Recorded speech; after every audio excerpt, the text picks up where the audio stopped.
We can talk about his world-shifting pen, his Pulitzer Prize-winning album, his 22 Grammys, or his seismic impact on music spanning more than a decade.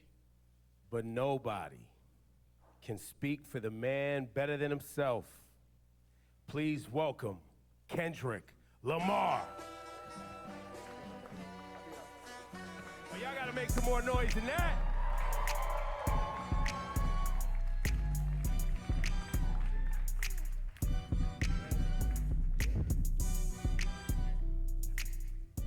Good morning. How you doing? You know, Kendrick, it's a little bit surreal to actually see you in the flesh because you've always made it a point of just letting the music speak for yourself, which is something I really respect. But the spotlight has been shining so brightly on you for the past few months. I've just been wondering how you've been processing behind the scenes, how you've been feeling about everything happening, all the success. It's just really just I want to look at it like it's just a continuum of who I am, really. I've always stayed to myself. I've always been in my own bubble, whether it's with the fam or whether it's training. How I process it all is just I continue to do what I was doing 10 years ago, and that's like be better in myself, better in the craft, and not look at it as bright lights, you know? And it may sound cliche, but it always worked for me, even when I was younger. You know, playing sports or being in the forefront of presentations and stuff like that. It was like, I gotta look at myself in the mirror rather than looking at it as a crowd or, you know, fame and attention. So now, early days of your career, you know, Section 80 days, even early mixtapes, and you perfecting your craft as an MC. Did you ever think we'd be at the Super Bowl with this? I wasn't thinking about no Super Bowl. You never thought about the Super Bowl? I wasn't thinking about no Super Bowl for sure. We was thinking about the best verse and how we gonna split this $5 at Church's Chicken or something like that. It wasn't no Super Bowl. Going to the studio and getting a meal. But I think, well, what I know is the passion I have now is still the passion I had then. And I think that carried on to the Super Bowl. So it was all about being present.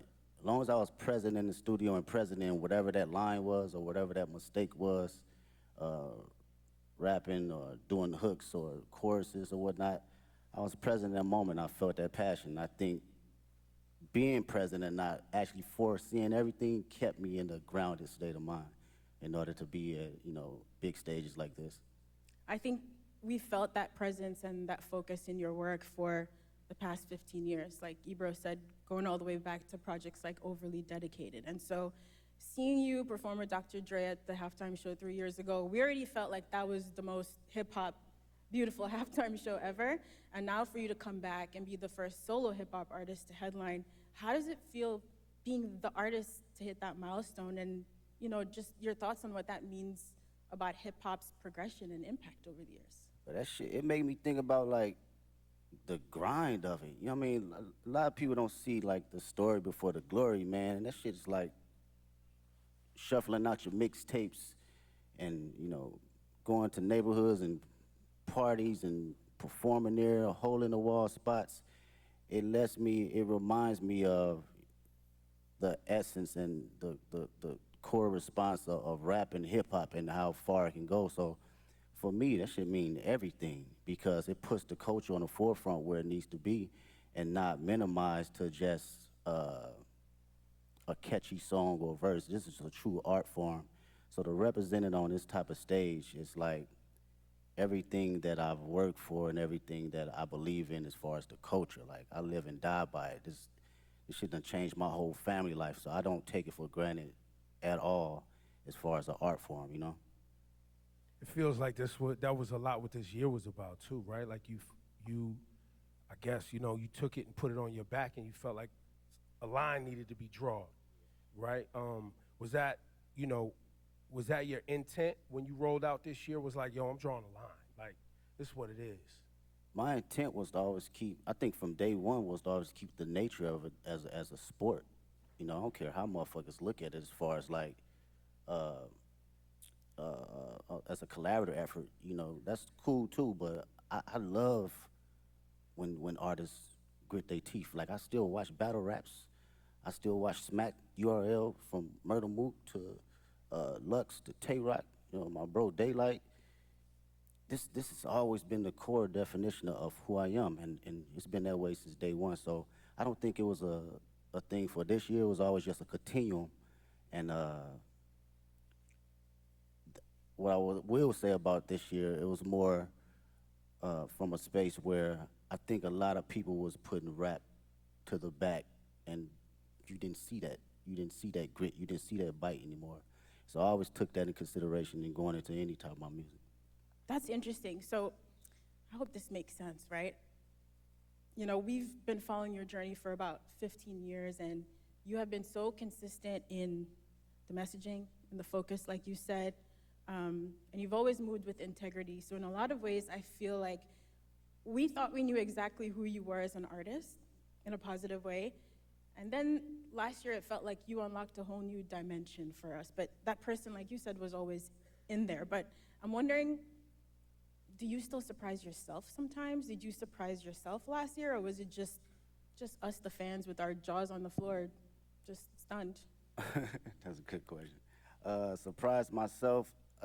Nah, I don't think I surprised myself because this, for me and for my partners that's been around me since 2005, 2006, like my brothers, they know my personality. They know my capabilities, even when it wasn't presented to the public at first, right? So this is just like a revolving door of what I've been doing in Carson Studios, at the Homie Garage, or my brothers at TDE, or just anybody around the city of Compton in LA. It's just magnified to the level where I've progressed it and did enough hours to know, okay, I know where to place it now. I know how to make it connect with people. It feels like each album, too, getting to this point was like, it was an album for the culture, and it was an album for the critics. You know what I mean? And then it was for the critics, Yeah. and then GNX comes along, and it's like, nah. This is an album for anybody, everybody, and anybody who want it at any time. And you brought that energy, and the energy you brought on GNX was an energy that I don't think was really happening in hip hop. Like, it's a Public Enemy level energy. It's a Ice Cube, America's Most Wanted energy. For sure. Like, it's a classic, timeless energy.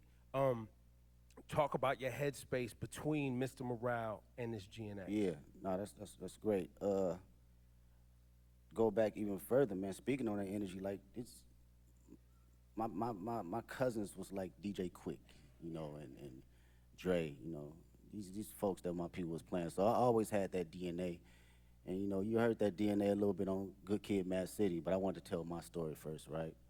And fast forward to GNX, I felt it was just a perfect time because not only the energy was lost, but it was an energy that was bubbling inside of me as well. I wanted to go back to the forefront of just the bite and just the grit of rap, just all raps and hard-ass beats.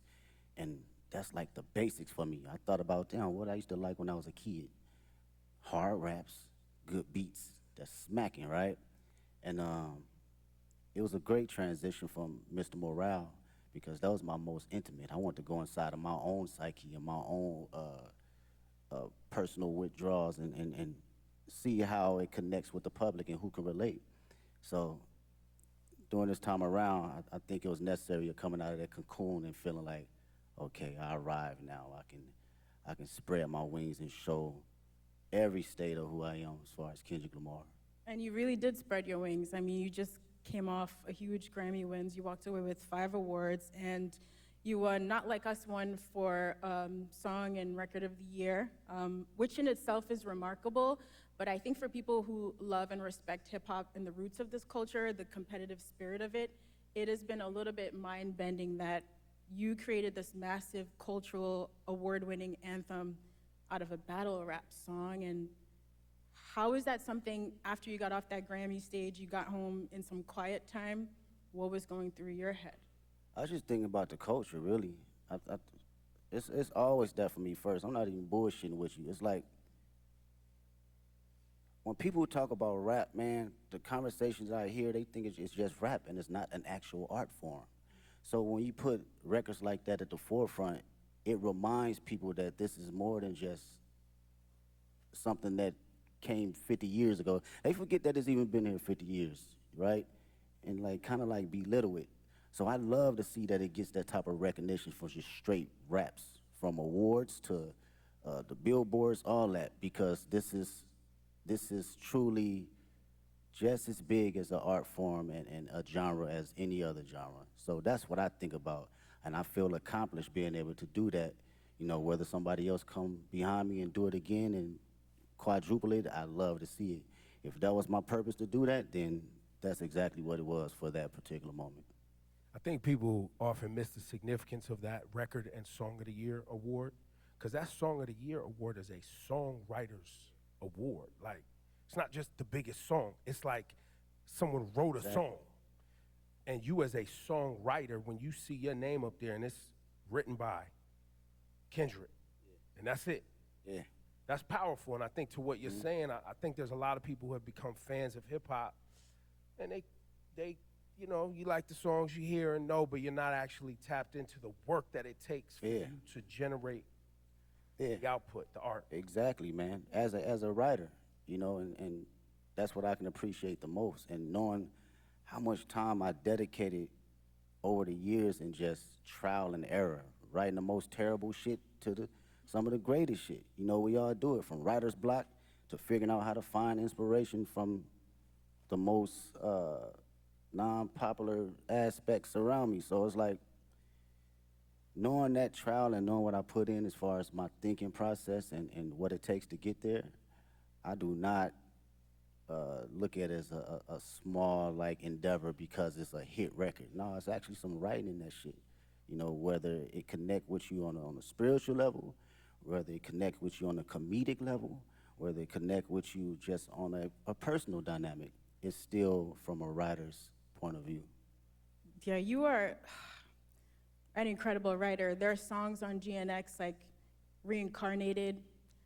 I didn't know what to do with that song for the first few times I heard of it, just trying to figure out where you possibly came up with the inspiration for a record like that. Like, when you're working on those songs, are you going through multiple versions until the right thing comes to you? It's hard to fathom, I guess is what I'm saying. Yeah, well, records like that, first off, shout out to Tupac. That's the number one inspiration. That was always one of my favorite records from him and Outlaws.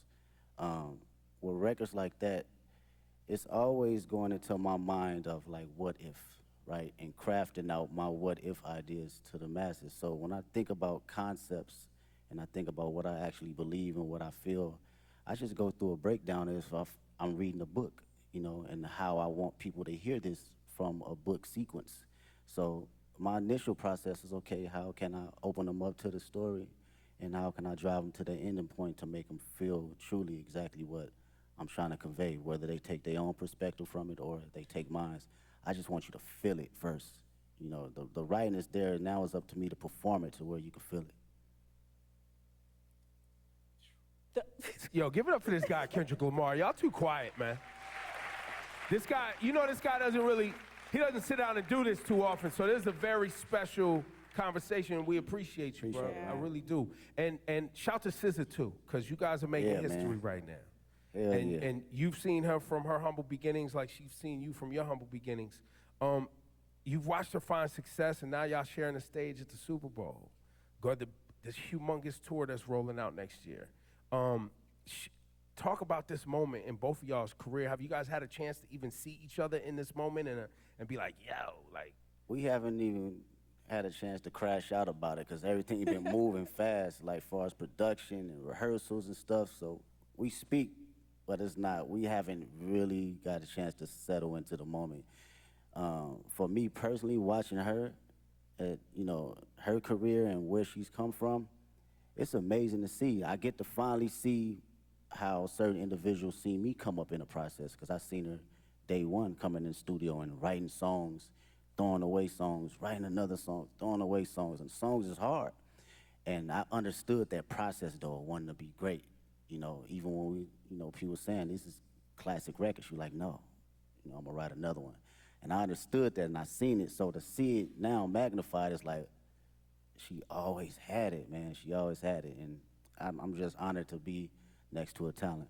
Yeah, you've both worked really hard to be here in this moment, and on Heart Part 6 is really amazing to hear you detail that journey for old and new fans, coming up through the ranks at TDE and now launching your own agency, pgLang. So performing at the Super Bowl halftime show is very much, us as fans getting to celebrate you and this beautiful musical legacy, but also now you're stepping out as an entrepreneur. What has it been like to build your own business and to also showcase some of that creativity from your agency on this platform? Oh man, I love the process. Shout out to pgLang. Make some noise with pgLang. Yeah, that's my team, man. It's 30 incredible individuals, 5 extraordinary executives that work day in, day out to make sure we are doing something that will long live the culture. From a music standpoint, from a creative standpoint, fashion, film, books, day in, day out of just being around like-minded individuals that have different perspectives outside of just music. So through that process, it was a challenge for me, but even more a process of me enjoying, different ideas and different backgrounds and how to look at things. I love it. I love it. Being on calls and, formulating business ideas and ventures outside of my usual norm, it challenges me. And I can't wait to see what happens next. I know it's going to happen next. Yeah. We can. I think for the audience too, and anybody watching around the world, the pgLang thing is, I think people see you as an artist and someone who makes music, but I don't know if you want to share it today, but the level of detail that you yourself, along with Dave, and shout to the whole pgLang team, but y'all as friends that came up together, you in the edits. Like what we're gonna see on Sunday is a pgLang production. Yes, that's all pgLang. That is us sitting day in, day out, from the edits, the production, the stage design, the music, the sound tech. It's everything across the board, and it takes a lot of work. It takes a lot of creative individuals. I can't sit here and say it's all me, because these are people that are just as passionate and want to see us win, but also want to put out something that lives a long, long time. And with Dave's creative mind, it's just, he's insane, man. That dude is like Basquiat in so many different fashions. You can clearly pick his brain about anything, and he'll give you an answer right down the middle to help you decide for yourself. So that's something I can always appreciate. Yeah, I'd say with all of your powers combined, y'all are really diabolical. Like, when you roll out the videos, all the visuals for GNX, just the way you all move strategically together, it is inspiring beyond the music. Just thinking about how to approach life and art in a holistic way. And so when it came down to planning for this Super Bowl now, you've teased on the album coming up to New Orleans with this LA energy. How did you guys approach the show and trying to figure out how to pay tribute to the classics in your catalog with this new music in like a 13-minute set list? Yeah, it's wild. Mr. Morale is like an hour and 30-minute tour, so it's like you gotta smack the shit down all the way to 13 minutes. It's kind of wild, and it's interesting because it lets you know kind of where you at and your perspective on how you think about catalog and the music. For me, I love being present. I love being present, man. It's my favorite. It's very hard for me to live in the past. It's very hard. I respect the past wholeheartedly, but being in the now and being just locked into how I feel and the energy I have now, that's the LA energy for me. That's something that I want to carry over to New Orleans and for the world to see. This is me, this is Kendrick Lamar, 37 years old, and I still feel like I'm elevating. I'm still on the journey though, And I want that energy to, ooze out into the televisions and to the people that's in that building. Well, and on that, the connection between black culture and New Orleans, and how important and shaping our ancestors were in this town, music, jazz, all that. You always put our culture and black culture at the forefront of your brand, your music. Same thing in LA. A lot of our family members moved out to California from the South for new opportunities. Man, what? So there's a big connection between LA and the South. So when you say you walked in to New Orleans with that LA etiquette and all of that, I don't know if people really grasp that, but you got to be feeling that That's a energy, bar. like when you are out ready on Sunday to do your thing. That's a bar. It's crazy, bro.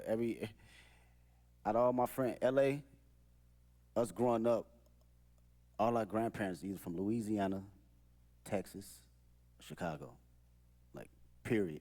So our dialect and how we talk, it gauges from like the South and like the Bay Area. So like going to the store, we say finna. I'm finna go to the store. Like, that's some South shit, you know what I'm saying? That's not no LA, right? So that energy right there, and you know, making that correlation, it means a lot to me for people to understand that. And the culture and just being black, I can't help that, man. It's just not something that I think about or even try to like go, I'm black. Shit, it's just go. It's in you, it's not on you. Yeah, it's gonna come out every time. I can't sugarcoat it. You know, I can't downplay it. I'm at a point in my life, I can't necessarily fake the funk for nothing. And I've always had an essence of that, but you know, you have kids and shit, that shit's like, I have to be who I am authentically. And if, you know, the world can't accept that, then so be it. But who rocking with it, I'm gonna put it all the way out there, you know, whether it's in private or whether it's on the main stage.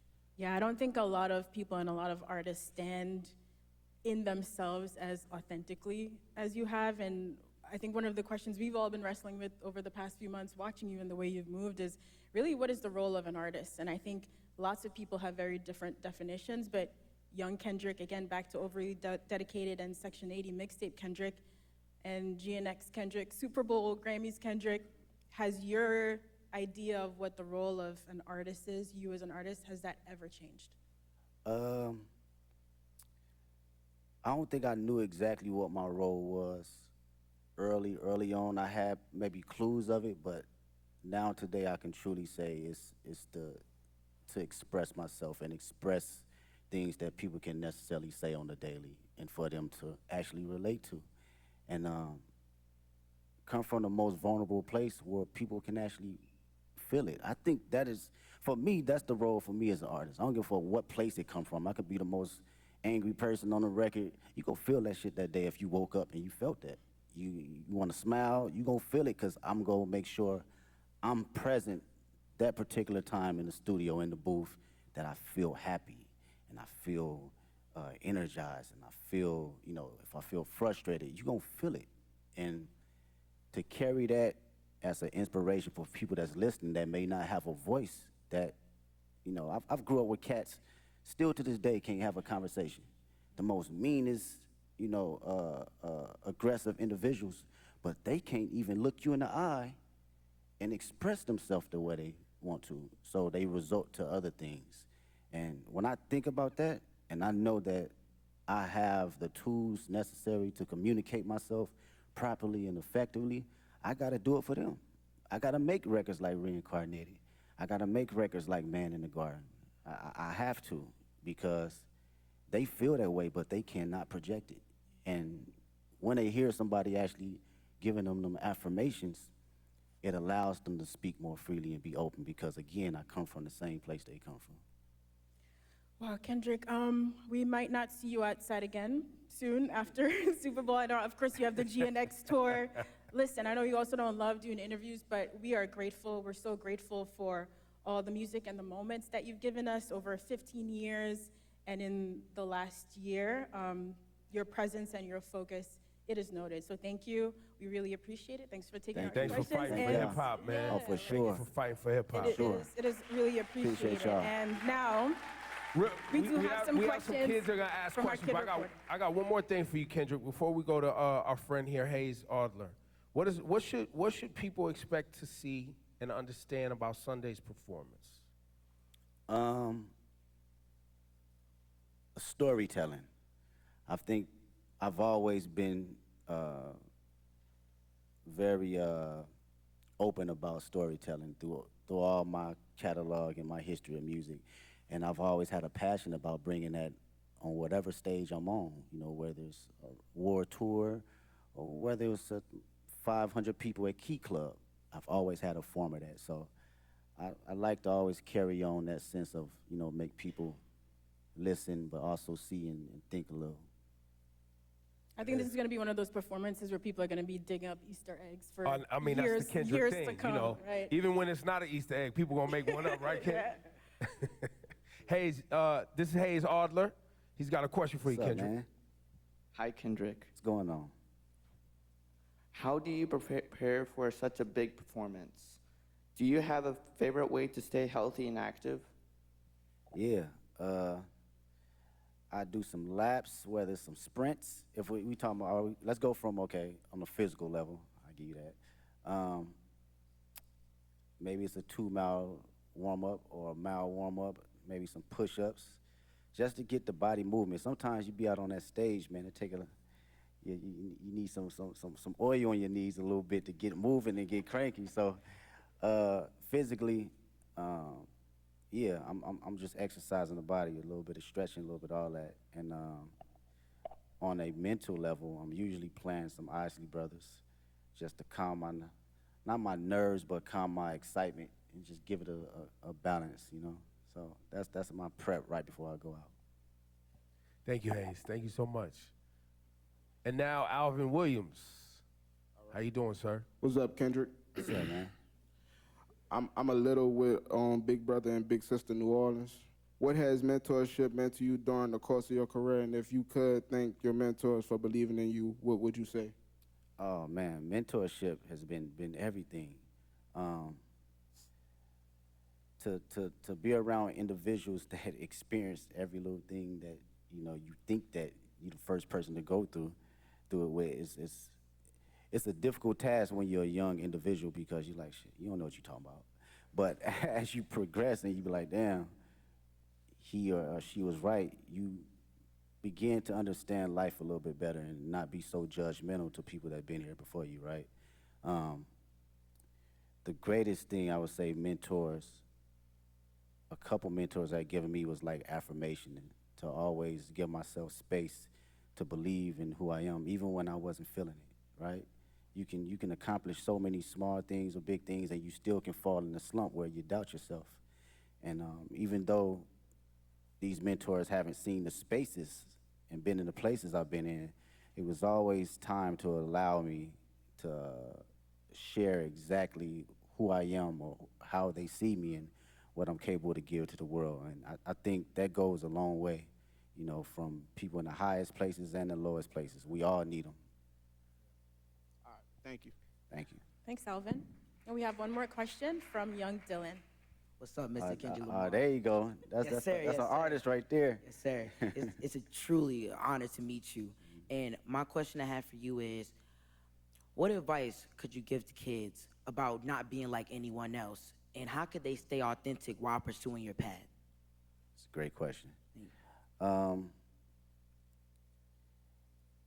They said the number one thing people feel in a room, you know, over love and over fear is being authentic. And this my homegirl Ink actually, we was talking about this in the studio. She brought this in the studio, and I was like, damn, how many times I've been in a room where people felt you so intensely that it inspired them and it inspired the person next to them and inspired the people in their household. So how to stay authentic? Was that the question? Or you have to believe in yourself and have to know that it's only one you. You're an amazing individual, unique. You're a miracle. I wake up every day and I'm like, this shit is crazy. Not crazy from a standpoint of being a celebrity, crazy just life. It's just wild. When you really sit down and just think about it and just bug out on some wild it's wild. And to know that you are in this existence and in this world as one individual, it's only you, you have to know that you got to carry that authentic nature of allowing yourself to say, this is who I am, this is how people gonna see me, and also gonna respect me, and it's gonna inspire people to have truth, because when everyone's authentic, what comes out of that is true love. It's no boundaries. We don't have any courtship on judgment. We don't have any perception of being able to ridicule anyone, because you showing up as your true self, I'm showing up as my true self. And carrying that nature, it take you places. Appreciate His you. answers are just as thoughtful as in the music. It's ridiculous. Thank you, Dylan. Thank you, Kendrick. Appreciate you. Ladies and gentlemen, one more time for the great Kendrick Lamar, please. Thank you so much for your work and your dedication. We Thank you. appreciate you. Appreciate Go out there y'all. and have fun on Sunday. Thank you so much to everyone for joining us today. We can't wait to see Kendrick take the Super Bowl halftime show stage. While you wait, you can listen to his catalog in spatial audio. Now look, shortly after the performance, you'll be able to stream the full halftime show right there on Apple Music. You can listen, you can watch, you can sing, all the things Kendrick all the time on Apple Music. So one more time, for all of you, Kendrick Lamar, thank you for delivering as usual. The show on Sunday is gonna be special and amazing, I'm positive. Thank you all so much.